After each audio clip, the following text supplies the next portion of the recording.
The saying goes that there's no I in team, and cycling's certainly no exception. While the likes of Tom Dumoulin and Nairo may get the glory, behind them is a loyal group of domestiques doing all they can to ensure their leader has the best possible chance of victory.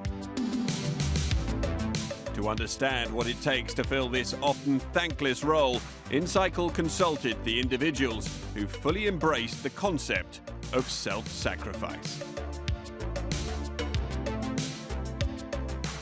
A domestique is the hard worker that's most of the time behind the scenes.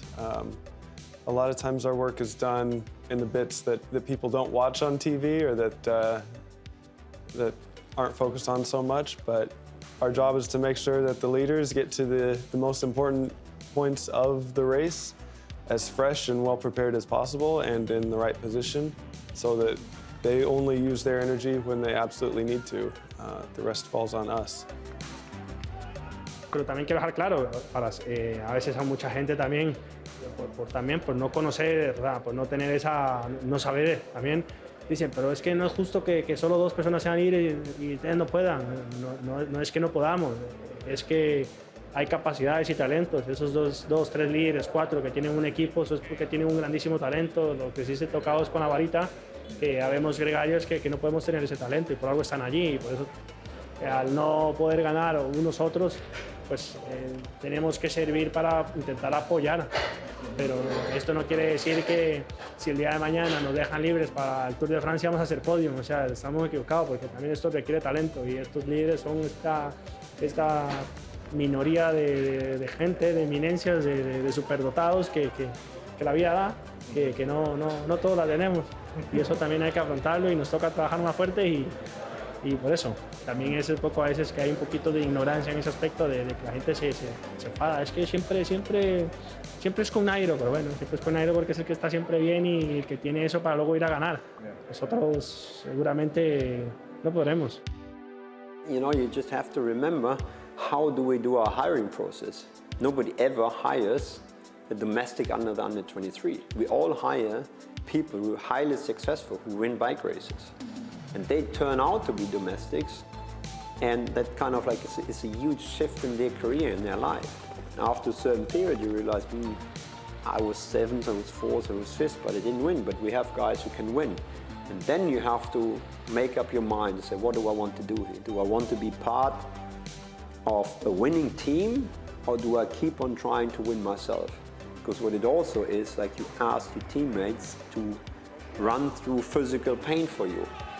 And you know, you have to be either pretty ignorant or really self-confident to keep on doing that and maybe still not winning.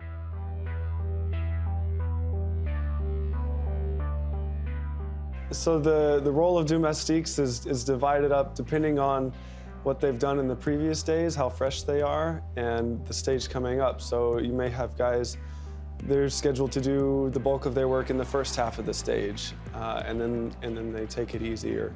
Or other guys are supposed to relax the first half of the stage, and then they pick it up for the final and do their work towards the end of the race. But also the responsibility of the team changes depending on how well your leader is doing. I mean, in the Giro d'Italia, for example, when Tom was in the Maglia Rosa, then the responsibility falls on our team to control attacks and dictate the front of the race. So then that usually makes for a harder start because there's more responsibility. Una llegada en alto, se ven más los escaladores que parecen que son más los rivales de lujo, pero atrás de esos hay corredores que han estado en el llano, que han llevado todos esos bidones para que luego esos escaladores puedan acompañar a sus líderes también. ¿Qué pasa? Que son corredores que saben muy bien manejar momentos de riesgo y decir, oye, levantar un poquito el pie, ir una segunda línea más, que ahí hay riesgo. A veces los líderes tienen ese punto de bravura que los hace estar en zonas que pueden perder más que ganar, que sale más a cuenta a veces perder 7, 8 segundos que una caída.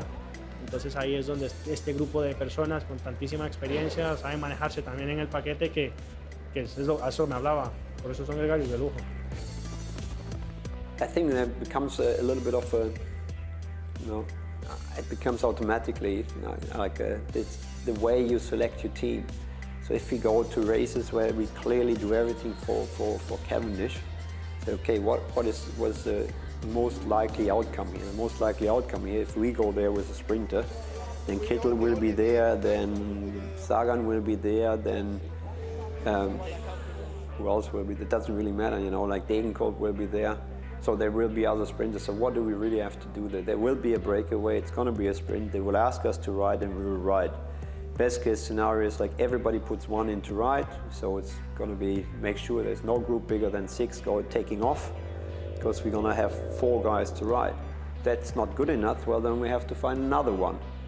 But initially we go with one guy, clearly dedicated, to say if you go to Dubai, be prepared to ride 3 days in a row in the front.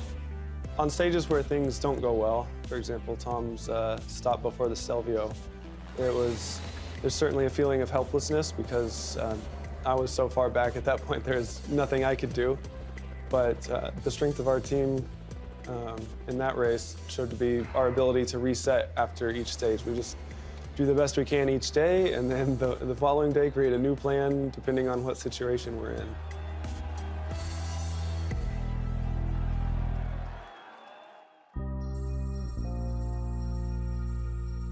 Like when I turned pro in my first year, I think I won 7 international races. Second year I won 5. I beat John Kelly in the sprint or whatever.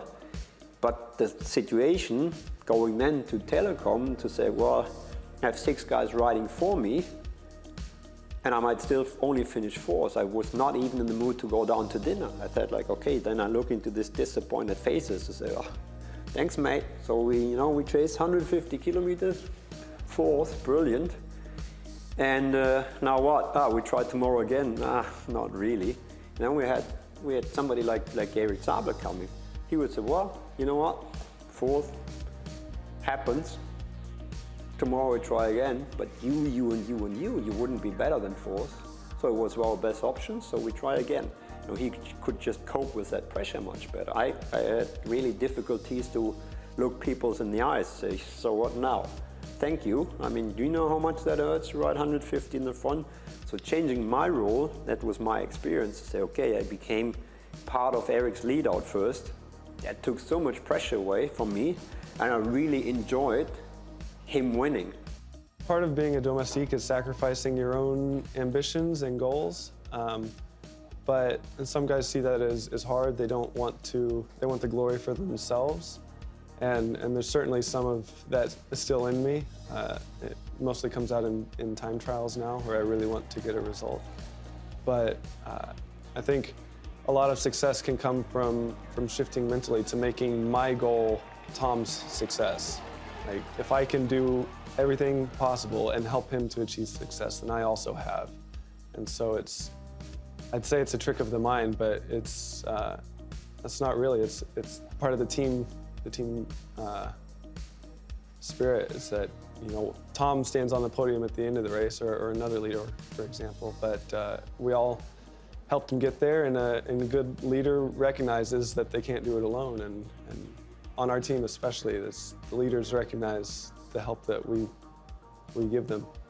In Milan, it was really special because, you know, the race wanted to just have Tom on the stage, but we kind of insisted, like, no, please let us all on the stage, and they did, and it was a really special moment to have the whole team up there celebrating. El último día, viendo cómo se trabaja y todo, al final nunca se me olvida. En el Giro que ganó Nairo estaba ahí riendo arriba y nosotros llorando abajo de la emoción, ¿sabes? Estábamos más emocionados nosotros. Después de si se ha conseguido el triunfo, el que haya quedado el 30 o el 60 o el último, da igual, y se trata de tener la satisfacción que se ha dado todo por el equipo, aportar ese grano de arena que ha sido esencial.